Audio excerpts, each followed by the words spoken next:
Shalom, shalom, it's the brother Kadash. Want to start off by giving all praises to Yahweh, Bahashem, Yahweh Shai, Bahashem, Kadash. Double honors to the apostles and the elders, peace, blessings, honors to all the brothers and the truth. The title for this video is going to be called Ether. So, sometimes you get catchy titles from songs or something like that. So, it's one of the big, like, diss songs that was out going back, I believe, to Nas. It was called Ether. So that's what helped me come up with the title. And I just wanted to pull out some precepts to show you that ether is going to be what the Lord is going to do, to this place, because it speaks about fire and brimstone, the lake of fire and stuff like that. And a lot of people don't really understand what that is. A lot of people think that's like a place underneath ground that's going to be burning forever, but it's not. When they seen lake of fire, which goes back to Revelations 15, you know what I mean? The elect was saved. They was looking down on it. And from like an aerial view or from a view above, when you're looking down on America on fire, it's going to look like a lake of fire, So I just want to get straight into it, Ether meaning like a highly flammable liquid. It also goes back to like something burning and shiny because, if you got something that's what happens when something is very highly flammable and it actually catches on fire. So that's the ether. You see what I'm saying? So this is Revelations 20, just straight to the point. This ain't going to be too long. I want to start at verse 10. It says, and the devil that deceived them was cast into the lake of fire and brimstone. And that's what's going to happen. The devil it's talking about a man. The wicked man that's in rulership right now is calling them the devil, which are the Edomites, and we know who rule the world right now. The same people that conquered the Negroes, the same people that conquered the Native Americans, and put us all in slavery, which are the Hebrew Israelites. It says, where the beast and the false prophet are and should be tormented day and night forever and ever. And that fire and that brimstone is the ether. They're going to be ether. You know what I mean? It says, I saw a great white throne and him that sat on it, from whose face the earth and the heaven fled away. So that great white throne is talking about, goes back to Yahweh Shai. And there was found no place for them, right? It says, and I saw the dead, small and great, standing before the God, right? And the people that rule the earth, they call themselves white people, but they're not white. If you put a white piece of paper next to them, they're not white. They're pale. And when you go back to Genesis chapter 25, they call them red, because the lack of melanin in their blood show from under their skin. Those are the Edomites, which name Esau goes back to wasted away in the Hebrew, because his melanin was wasted away. This is how you break down the truth, man. Verse 12, it says, I saw the dead. So when it says white throne, they say, look, it's a white throne. And then they want to just put that to themselves. My garment's white. You see what I'm saying? Like, white meaning pure. That's why they put that on us. And they put black on us, even though we're not black. Like, I'm clearly brown, but they put black on us because black means the opposite of white, which means pure, sanctified, and stuff like that. Black means like evil, dark, stuff like that. Those are made up phrases. Don't read too much into them. It says, and I saw the dead, small, great, stand before God, and the books were open. Now, this is very important. The books were open, right? You're going to be judged. Everybody is. It says, and another book was open, which is the book of life. And the dead were judged out of those things which were written in the book according to their works. So, yes, we're supposed to have faith, but with faith comes works. Works and faith go together. You can't have you can't have works, but you ain't got faith. You can't have faith, but you ain't got works. It goes together. Because it says, look, they were judged out of the book, the books was open. They was judged out of those things. And it says, according to their works, Revelations 20, verse 12, deal with it, So we have to still keep the law, statutes, commandments to the best of our ability. The only thing is we have grace. So when we fail at keeping the law, statutes, commandments, we have that grace in order to repent and then still try to keep the law, statutes, commandments. I had a person close to me asked me a very good question. And they said, so what's the difference then? They said, if I'm sinning, right, and you still sin because you can't keep the law perfect, then what's the difference between me and you? And I said the difference is what I do when I sin and what you do when you sin. When I sin, I repent and I turn away from that sin, and then I try to practice and get better of keeping that commandment that I sinned against the Lord with. You, when you sin, you just continue to sin with no repentance. That's the difference. Repentance is the difference. You see what I'm saying? So Yeah, we keep all the laws. We keep all the laws, but do we keep them all perfect? No, but we do keep them all, and we can say that because when we sin, like if there's a particular law, I'm keeping it. If I sin and I go off for a little bit, right, then I bounce right back, and then I get back to keeping it. You see what I'm saying? So yeah, I could say I keep all the laws. I just can't say I keep them all perfect. So you can keep all the laws. You can't. You just can't keep them all perfect. But that's where Yahweh Shai comes in at, because he's going to make us clean. Jeremiah 31, starting at verse 31, the law, statutes, commandments going to be written in our inward parts. And then that's when we're going to be made perfect to keep the law, statutes, and commandments perfect. But going back to 1 Corinthians chapter 15, we got to get those uncorruptible bodies first in order to have those law, statutes, commandments downloaded into us to make us perfect. So it all goes together. Verse 13, and the sea gave up the dead which were in it, and death and hell delivered up the dead which were in them, and they were judged every man according to their works. So the question is are we going to be judged according to our works, right? It says, and death and hell were cast into the lake of fire. This is the second death. So in order to understand the lake of fire, you have to understand that it's the second death. So second is two, so that means there was a one. So you have to understand the first death, right? So the first death was a event that happened, a destructive event that happened that the Lord caused to happen. This was during the time of Noah. It's known as the Great Flood. That was the first death. The Lord killed everything, but he saved 8 souls, which was Noah, his sons, and their wives. You see what I'm saying? That was the first death, right? And the Lord made a covenant with us that he would never destroy the earth by fire again. I'm sorry, by water again. That's what the rainbow really represents. The covenant between the Lord and the earth, that he wouldn't destroy the earth by water again. Usually a rainbow pops up when there's like water in the atmosphere and stuff like that. So the Lord very clever the way he do things.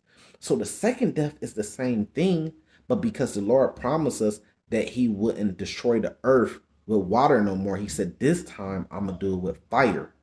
Now follow me. Water is a cleaning agent. If something get dirty, you put water on it, right? So what needs to happen is the earth needs to be cleaned of the rulership and the dirtiness and the filthiness and the wickedness that is on earth. So the last time the Lord did it with water, and he had the elect that he saved, which was Noah, his sons, and their wives, right? So now this time the earth is even more wicked. Now the Lord can't do it by water because he promised us and made a covenant that he wouldn't do it. So this time he's going to clean the earth or destroy the earth with fire and brimstone, which is going to come by war, and it's going to come by the nuclear weapons, which the Lord gave the world technology, to split an atom, and so you can have something like a a hypersonic nuclear missile. Because remember, Genesis 27, the Lord blessed the people, the Edomites, their own rulership, with the sword. But Isaiah 34, the Lord is going to take that same sword and he's going to use it against them. So their blessing is going to be their curse. That's how knowledgeable the Lord is with this. You know what I mean? So the second death is going to come by a lake of fire, and brimstone, which is going to cleanse the earth for all the wickedness, and he's going to kill a lot of people, and it's going to destroy this current rulership or empire. That's the second death. You see what I'm saying? So just like the first death was a thing that actually happened on top of the earth, the second death is going to be something that's going to happen on top of the earth, not deep down under the ground in some place called hell. It's actually going to happen to people, living people on top of the earth, just like the first death did. And just like the first death, he saved 8 people, those souls that was his elect. The second death, he's going to save some people too, and that's called the elect. You read about that in Revelation chapter 7, 144,000 elect in the mixed multitude, the 1/3 mixed multitude that he's going to save. Verse 15, whosoever was not found written in the book of life was cast into the lake of fire. Now, what's going to happen to the people found written in the book of life? They're going to be saved by the Lord. That's what it's talking about. They're going to have life because they're not going to have to die. They're going to be saved for the kingdom. That's why we putting this work in, man. If you watching this video, you might as well come join us if you a Hebrew Israelite and put this work in so you could be saved, man. Because when that destruction come back, ain't no turning back. It tells you that in Matthew 25. The 5 virgins that had oil, the 5 virgins that didn't. They came knocking on the door. Yahushua didn't answer for them. they wasn't elected to be saved. You know what I mean? It tells you that in Zechariah chapter 7. I think like the last verse or the last couple verses. You crying out, the Lord crying out for you, you won't hear him. So when you crying out for the Lord, he ain't gonna hear you. It tells you that it's many precepts like that. You know what I mean? So let's jump to Revelations 21 to show you some of that ether that the Lord's gonna do, you know, that's gonna come by a very highly flammable substance, which is going to be a nuclear weapon. You know what I mean? Which is going to make that lake of fire over America, Mystery Babylon, and there's going to be different places on the earth that's going to get destroyed too, like our home Jerusalem going to get destroyed, and it's going to have to be built back up. It tells you that in Isaiah 61. It tells you that in Isaiah 60 that they're going to have to rebuild our kingdom and build our walls and stuff like that. So why would they have to rebuild it? Because it's going to be destroyed. You know what I mean? Because the people there ain't the true people. They're not the true Hebrew Israelites. The so-called Negroes, Native Americans, Latinos are the true Hebrew Israelites of the Lord. And we're waiting for our Lord to come back to return us back to our promised land and give us the kingdom and take vengeance on our enemies. Now, this is Revelations 21. Hold on. Let me go straight to the point. Verse 1. It says, I saw a new heaven and a new earth. So if you see in a new heaven, what it's talking about is a new rulership on earth. So what's going to happen to the old rulership? It's going to be ether. It's going to be destroyed. It says, for the first heaven, see, and the first earth passed away, and there was no more sea. And we already did read how it's going to pass away by fire and brimstone, by the lake of fire. You saw, and I John saw the holy city, New Jerusalem, coming down out of God from heaven. So it's actually going to be something that's going to happen and come on earth, right? But he said New Jerusalem, Jerusalem, we're a people before we're a place. It's talking about the Israelites. It says, prepared as a bride adorned for her husband, right? And then verse 4, God shall wipe away the tears from our eyes. There should be no more death, no more sorrow, no more crying. That's for the Israelites, because verse 12 tells you, it says, and it had a wall great and high and 12 gates, and the gates 12 angels, and the name written thereon, which are the names of the 12 tribes of the children of Israel. That's who the kingdom is for. That's who's going to get their tears wiped from their eyes and have no more death. That's who's going to be saved, the 12 tribes of Israel. We ain't even got a debate on that. Revelations, the book, it reveals everything. John seen this, and he's telling us literally what happened. So it's already documented what's going to happen. We don't have to debate on it. The salvation is in the kingdom is only for the Israelites. Now, here verse 25 straight to the point says, and the gates of it should not be shut at all by day, or there should be no night there, and they should bring the glory and honor of the nations into it. So if the glory and the honor of the nations, they're bringing it to the gates, right? There are gates there, but they're bringing it to the gates to give us the glory and honor, because we're empowered now. How are they saved with us? They come into the gates to give us all the glory and honor. And then if you read Zechariah 14, it tells you that all the gold and the wealth that all these nations have is going to be given to us, because really it belongs to us anyways. They took it and robbed us and took it from us anyways. It belongs to the Lord. Those are natural resources on the earth which belongs to the Lord. And who's the Lord's people? The Israelites. So really it belongs to us anyway. So they just going to be pretty much just bringing it back to us. Now let's go. I'm not going to break this all down. You could go on my page and scroll through, and you can see me breaking down Revelations chapter 8. But let's get into some of that ether, some of that destruction, just in case you don't know what's about to happen. This is Revelation chapter 8. I'm a scan over it, right? Verse 4, it said, no, verse 4, it says, in the smoke of the incense which came with the prayers of the saints. What are the saints praying for? Revelations 13, starting at verse 9. We praying for those that led us to captivity to be led in captivity. We praying for us, the Lord to save us, right? So those are the prayers of the saints that's going into the Lord, and the Lord's hearing these things. It says, ascend it up before God out of the angel's hand, right? Because the angel takes the prayers up to the Lord. They're messengers. So they go and take those messages back to the Lord. The Lord hear it, and He gonna do something about it. And the angel took the censer and filled it with fire of the altar and cast it into the earth. And there was voices and thunderings and lightnings and earthquakes. I did a lesson on this to show you that it's talking about the destruction that's going to come, right? Revelations chapter 7 tells you the angels was holding back the wind of the destruction until the elect was sealed. So that's kind of saying the same thing right here too. And you know, those lightnings and thunderings and earthquakes could be caused by a lot of different things, and one of those things is the chariots of the Lord, which the world calls UFOs and stuff like that. It says, and the seven angels which had the seven trumpets prepared themselves to sound. So now you got seven trumpets, right? So here, let me make sure I got this right. The seventh seal, so you got seven seals, you got to the seventh seal, and then on the seventh seal you had seven trumpets, right? It says, and the first angel sounded, and there followed hell fire mingled with blood. So we know what hell is. It's like little balls of ice that fall out the sky. But it says, in fire mingled with blood. So what could cause something like that?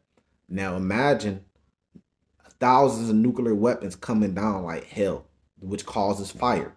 You see what I'm saying? And it's going to cause a lot of bloodshed. You see what I'm saying? It says, and they were cast upon the earth, and a third part of the trees was burnt up, and all the grass was burnt up. So you might say, what's the third part of all the trees on earth? So what it's talking about is the third part of man, which the third part of man is the Edomites. You got the sons of God, the sons of man, and the sons of the wicked, or the sons of the devil. I'm roughly paraphrasing. Which are the Edomites. So their whole kingdom, because they're the ones that, remember, we bring out Revelations 21 to show you that the old heaven and old earth passed away. They're in rulership right now. So their whole rulership, their whole kingdom, which represents the third part, is going to be destroyed. It says, and the second angel sounded, and as it was a great mountain burning with fire, it was cast into the sea. These things, you must understand, these things are going to happen on earth. There's going to be destruction, mass destruction. It says, and the third part of the sea became blood, right? Hold up. Let me make sure. Okay, it says, and the third part of the creatures which were in the sea and had life died, and the third part of the ships were destroyed. You literally got like a lot of ships, warships, and they go to war in the water. So there's going to be a lot of war and nuclear weapons, not just dropped on land, but it's going to be dropped on water, and it's going to cause this. It says, and the third angel sounded, and there fell a great star from heaven, burning as it has been a lamp, and it fell upon the third part of the rivers and upon the fountains of water. Now the Lord could actually control, he could actually create fireballs to come out the sky and hit targets.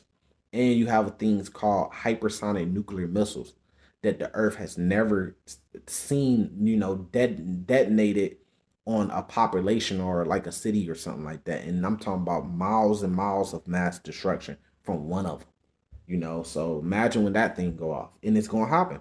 That's the reason why they're here, because they're going to be used for a point in time. It says, and the name of the star was called wormwood, and the third part of the waters became wormwood, and many men died of waters because they were made bitter. So many men are going to die of these waters because the water is going to be made bitter, because what? They're going to be contaminated. When you have a nuclear missile go off, you have a such thing called radiation.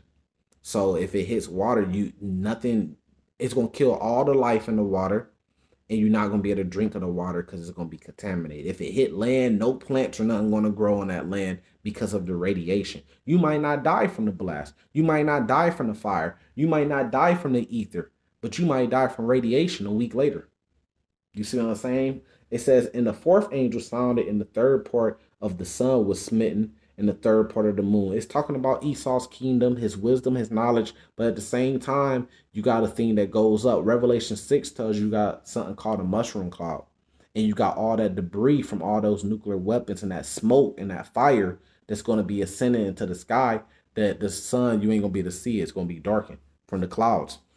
It says, in the third part of the moon, and the third part of the stars, so as the third part of them was darkened. It's talking about America, Mystery Babylon, over here in the Western world. If you standing on this land, if you ain't saved by the Lord and you standing on this land, you're going to die. That's what's coming to the earth. You're going to die if you don't get saved by the Lord, if you're standing on the land of America. It says, and shone not the third part of it in the night likewise. And I beheld and heard an angel flying through the midst of heaven, saying with a loud voice, woe, woe, woe. 3 destructions. We have World War I, World War II, World War III. World War III, that's the end. After that, the Israelites are going to take the kingdom and rule in the kingdom forever. You know what I mean? World War III is over with. They weapons, the Lord gave them too much technology, and the weapons they got are too destructive. So the Lord's going to have to intervene and come back, or they're going to destroy everything, the whole earth. So after World War III, which we see is leading up to it, you could feel it. Before we had said something like this like 10 years ago or something like that, you might say, oh, yeah, they've been talking about that. But now y'all starting to see with the whole Russia and versus NATO, and they talking about if they get involved, we gonna shoot nuclear weapons on them. They might shoot an EMP attack on America. What you think happens if they shoot an EMP attack on America? Pretty much take down the electrical grid. Millions of people are gonna die. So now you're seeing this, now people are actually seeing this and they want to start listening. Whoa, whoa, whoa. To the inhabitants of the earth, you better get it while you can. It says, by the reason of the other voices or the trumpets of the three angels which are yet to sound, ain't even over with yet. It's still more to come. You see what I'm saying? So you got to get it while you can. Let me jump back to, I want to go to 2nd Esdras 13 and end it off here. A lot of people don't even know about that, but I just broke it down to you. Revelation chapter 8. Ask your pastor, ask your preacher, go to church on Sunday when you go and say, hey, could you teach us the meaning of Revelations 8 today? And record it, man. Verse 1, it says, nah, for real though. Like, go ask, like, because I know a lot of brothers that go to churches and stuff like that. Ask them, like, if you get the chance to talk, raise your hand, say, can you break down the meaning of Revelation chapter 8 today? He ain't gonna do it, man. I'm gonna tell you right now, he not gonna do it. He gonna tell you, look, come speak with me in my office after church, or he gonna tell you, we gonna go through it together, just me and you personally. And when you get in the office, he gonna say, man, what the fuck is you on, man? He gonna say, man, what is you doing? Like, you put me on Front Street like that? Because he don't know the breakdown, but we do. You know what I mean? Because we the prophets and we the man of the Lord. Hopeful. 2nd Esdras 13, let's go through it real quick. Verse 1. It says, and it came to pass after 7 days, I dreamed a dream by night, and lo, there arose a wind from the sea that it moved all the waves thereof. And I beheld, and lo, that man waxed strong with the thousands of heaven. And when he looked, his countenance to look, all things trembled that were seen under him. So who's that man? It's talking about Yahweh, the Lord, right? And he's coming with thousands of heaven. Why? Because they going to war, the angels. You know what I mean? Everything's going to be trembling because of the great power that he's coming back with, because he's coming back to destroy everything. It says, and whensoever the voice went out his mouth, they all burned that heard his voice, like a earth filleth when it filleth the fire. It says, and after this I beheld, and lo, there was gathered together a multitude of men. Revelations 19, the kings and the armies of the earth is going to try to fight against the Lord. So the superpowers of the earth, Russia, China, America, you might as well put them on the list to say these, which goes back to Edomites and Moabites, but really the Edomites ruling the earth are going to try to go to war against the Lord. This is the great multitude of men. Out of the number from the four winds of the heaven to subdue the man that came out the sea. They trying to subdue him. So here the Lord is trying to come back and reset the earth and clean the earth from all the wickedness and save his elect, and they trying to stop him from doing it. It says, and I beheld, and lo, he had graven him a great mountain. So imagine a gigantic mountain, not just a regular mountain, but a great mountain, right? And flew upon it. So we know that mountains don't fly. So if you see something that looks like a mountain in the sky right now, a gigantic mountain in the sky right now, and it's flying, what are you going to say it is? You're going to say, oh my God, it's a UFO. That's why we telling you UFOs is in the Bible, because UFO just mean an unidentified flying object. You ain't going to know what it is. You're going to say it look like a mountain. Just like Ezra is trying his best to explain what he's seeing. You see what I'm saying? But it's really called the Chariots of the Lord, or the Chariots of Israel.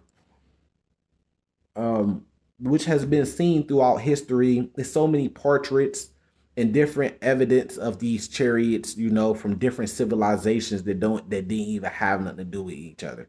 It can't just be a coincidence, right? And it's in the Bible. Can't just be a coincidence, right? It says, but I would have seen the region or place where all the hill was graven, and I could not. Right? Because it wasn't coming out the ground. It was flying. You see what I'm saying? It wasn't a mountain. It wasn't an actual mountain. It was something that was big and looked like a mountain. So it might be triangle shaped. We got to see. It says, and after this I beheld, right? And lo, all they which were gathered together to subdue the man. So this great multitude. You got to think, you got to imagine. thousands and thousands of fighter jets with nuclear missiles and short range, long range, mid range missiles and guns and all that just in the sky, just coming to try to subdue thousands of angels and this gigantic mountain that's in the sky. What does that look like? That looks like the movie Independence Day. You see what I'm saying? That's where they got the movie Independence Day from. They got the ideal from the Bible. You see what I'm saying? So what does that look like? They're all in the sky. So you got one side coming to another sky to fight, and this side is like unidentified objects, like the earth. You don't just see these things all the time. Like it's called the Lord and the angels. Now you finna meet the Lord and the angels, but they're all gonna be put to death, and it's gonna tell you that. It says, together to subdue him were sore afraid. So whatever they seeing that they flying in the air and they finna try to subdue and take down, it's gonna be very frightening to them. And you talking about men of war. Man of war that's trained to go to war, they're trained to kill and be killed. They gonna be afraid of what they're seeing. It says, and yet did does fight.